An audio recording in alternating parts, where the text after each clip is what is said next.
तो जी हाँ, मैंने जैसा कि शॉर्ट वीडियो में आप लोग को बताया था कि जो कि एक सना खान महाराष्ट्र के नागपुर की रहने वाली थी, जो कि बीजेपी के बड़े बड़े नेताओं के साथ इनकी फ़ोटो भी वायरल हुआ करती थी। नितिन गडकरी के साथ में इनकी फ़ोटो आया करती थी। तो जी हाँ, ये एक अमित शाहू जो कि मध्य प्रदेश के जबलपुर का रहने वाला था, ये बिलेरी गांव में अपना एक छोटा मोटा ढाबा चलाता था। वहां पर ये कुछ खाने पीने के लिए जाया करती थी अक्सर सना खान, और दोनों की कुछ दिनों के बाद में आपस में बातें करना शुरू हो जाता है, और इसी बातों में इन दोनों की मोहब्बत हो जाती है। और इसी तरीके से 1.5 से 2 साल के बाद में अमित शाहू सना खान से बोलता है कि मैं अनमैरिड हूँ और मैं अपने आप को खुद आगे करने के लिए इस तरीके से मैंने ये रास्ता जो है वो चुना है, ये बिजनेस मैंने चुना है ताकि मैं खुद को आगे कर सकूँ, उसके बाद में मैं शादी करूँ। और इसी के प्रेम जाल में कहीं ना कहीं वो फंसती चली जाती है, जो कि सना खान होती है। और इसी तरीके से जो 1.5 सालों के बाद में सना खान अपने घर वालों को बताए बगैर उससे लव मैरिज कर लेती है। जब लव मैरिज होता है तब उसके बाद में वो अपने भाई इमरान और अपने मम्मी को इन सब घटनाओं के बारे में बताती, जो कि सना खान ऑलरेडी शादीशुदा थी, जिसके पास एक बच्चा था 15 साल का तकरीबन, और जिसकी उम्र 35 साल की बताई जा रही है। और इसका हस्बैंड भी इसके साथ रहता था, लेकिन ये उसे ठोकर मारकर अमित शाहू उर्फ पप्पू से शादी कर लेते हैं। और शादी करने के बाद में इसी तरीके से कुछ दिनों तक, तकरीबन 5 से 6 महीनों तक इन लोग की जो शादी थी वो ठीक ठाक चल रही होती है। लेकिन अचानक एक दिन एक ऐसा आता है कि वो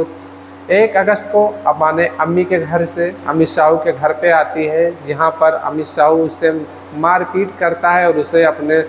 शादी होने की बातें भी बताता है कि ऑलरेडी मैं शादीशुदा हूँ, मैंने तुमसे बातें छिपाई थी। वहीं पर दोनों के बीच में तनाव शुरू हो जाता है। उसी रात 1 अगस्त की रात को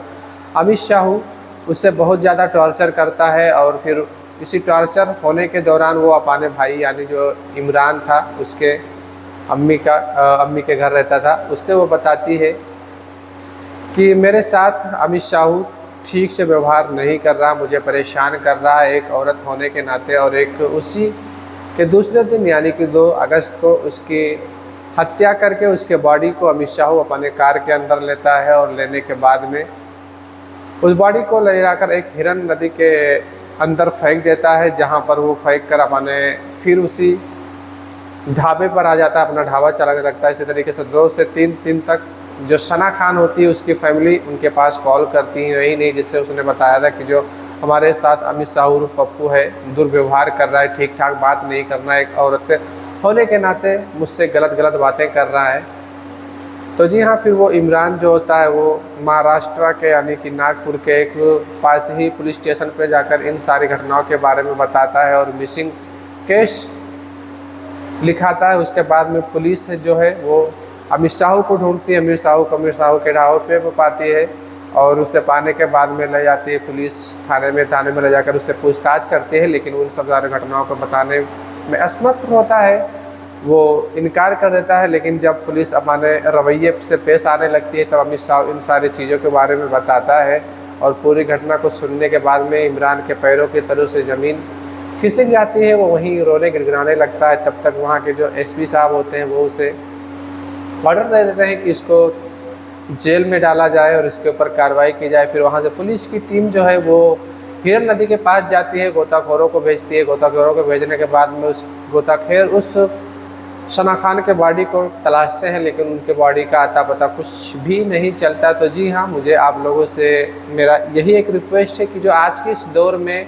लोग विश्वास करके किसी न किसी के साथ मोहब्बत कर बैठते हैं, किसी के साथ भाग जाते हैं, किसी के संग जीने मरने का फैसला कर लेते हैं, तो ये सारी चीज़ें जो हैं वो कहीं ना कहीं गलत हैं। तो प्लीज़ आप लोग सावधान रहें, सतर्क रहें, और हमेशा अपने घर वालों की सुने, ताकि कुछ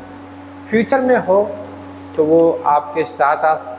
हो सकें, आपके लिए खड़ा हो सकें। और ऐसा काम बिल्कुल ही ना करें कि जहाँ से आपको एक शर्मिंदगी, एक परेशानी महसूस करनी पड़े।